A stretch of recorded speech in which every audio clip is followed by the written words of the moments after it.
For years, Kiki's Delivery Service was the Ghibli movie that I'd seen like a ton of times before, and I was always kind of like, it's alright, I guess. From a distant glance, the movie doesn't really jump out like some of the others do. There are no swords, no sky pirates, no tragic backstories. Kiki's isn't about a jaded sea bounty hunter, or a fish who turns into a girl, or a race of 3-inch tall goons. It doesn't take place in a walking castle, or a spirit bathhouse, or on an apocalyptic wasteland. And compared to some other Ghibli films, there are very few anthropomorphic cats. It doesn't have the most epic, zany, or banger soundtrack, nor does it contain a nuanced and sympathizable villain, but that's because this movie transcends the need for a villain to drive its plot. Instead, the narrative's conflict surrounds characters who struggle to be kind to each other and make connections in the inherently difficult world of the human experience.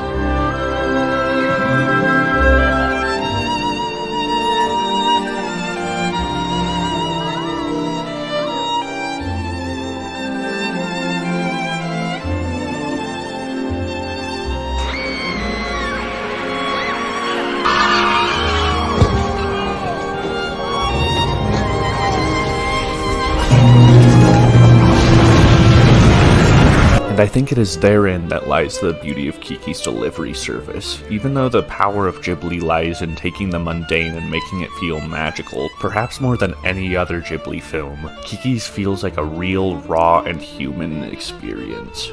Seldom do Ghibli movies struggle to have perfect dialogue, but it's in Kiki's that I feel like I'm witnessing a true story that could and does happen to me and resonates with me. Though the film contains magic, that element feels more like a visual flourish and a vehicle to deeper communicate the story, rather than some major fixation of the plot. Now, don't get me wrong, I freaking love magic and razzle-dazzle, but when the primary appeal of a product is oohing and awing at its visual effects, and it focuses and relies on that to the detriment of its story, I kind of get lost on it. Kiki's Delivery Service has no need to be constantly saying, ooh, look, magic, because it is just like rich and full of heart and wonderful.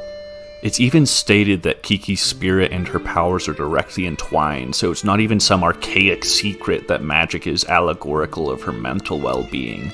If you cut magic from the film, its story would still stand as a young girl's experience with burnout and depression. But they chose to include magic, and it simply serves to visualize those themes and make a solid story all the more fun and exciting.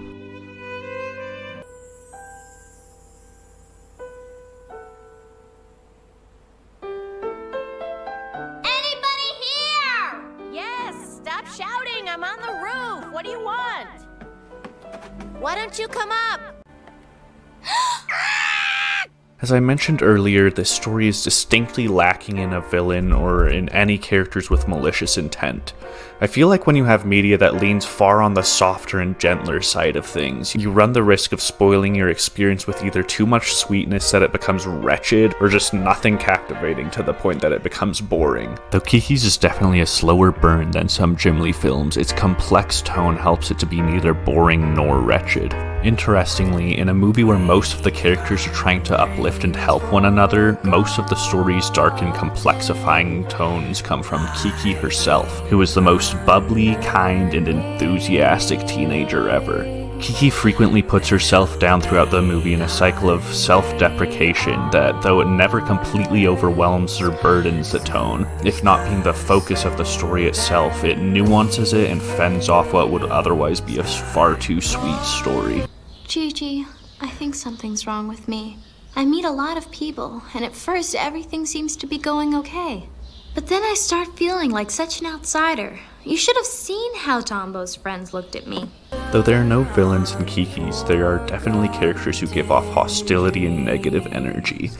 But if we're being honest, if you brought me a pumpkin and herring pie on my birthday, I would probably not act too differently. I think this is where her self-deprecation comes from. When she sees another person who makes her feel belittled, she looks at how prideful they are and says to herself, how can I be different? Which is a pretty productive way of handling those experiences. With the insecurity that comes with all teenagers and people, she fights that pride in a way that sadly beats herself down at the same time.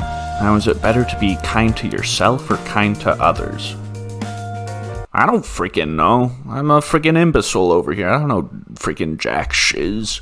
I think that there's a reason why movies like Kiki's Delivery Service are far and few between, and I can understand why it might not be everyone's favorite. When you think about a movie in recompense or try to hold a conversation with someone about a movie, it's a lot easier to do so when extremely memorable, flashy, or exciting things happen. And I love that stuff too, but one of the most heroic scenes from Kiki's is when her friend Ursula comes to visit her at the peak of her depression and says, "Yo, come on, you 13-year-old twerp, let's hang out." And takes time to care for this friggin' little kid who is far from home and feels worthless. And Ursula tells her that she's beautiful. Dang, like Ursula's my freaking hero for that. Or when Tombo waits in the rain for her, or when Osono sees this random kid on the street with nowhere to stay and is like, "Hey, if you clean my attic once, I'll give you room and board forever." Or Osono's partner who's friggin' makes her this friggin' thing. Or her dad who's like present for 60 seconds of the film, but every time I see him I want to cry. Or the freaking old ladies who, after Kiki has gone friggin' above and beyond the extra mile for how the freak do I talk about these things? I feel like you just have to watch it for yourself and become gripped by the immersion. The purpose of this video is to shine a little bit of light on something that I really love and create a tiny taste of it, but I feel like I've ultimately failed to demonstrate its greatness. If you're ever in the mood for a cozy and wonderful movie where everyone's nice to each other, you can't go wrong with Kiki's. And the ending, oh my gosh, I don't want to spoil the ending, but if you ask me, it's one of the most triumphant, beautiful, and fulfilling endings of anything ever. I've said it before, but I will always be more invested in stakes that surround one character that I love than the end of a world that I don't give a darn about. Great for kids and incredible for adults. I love this shiz. It's truly one of Miyazaki's greatest, and like most of his repertoire, is a masterpiece.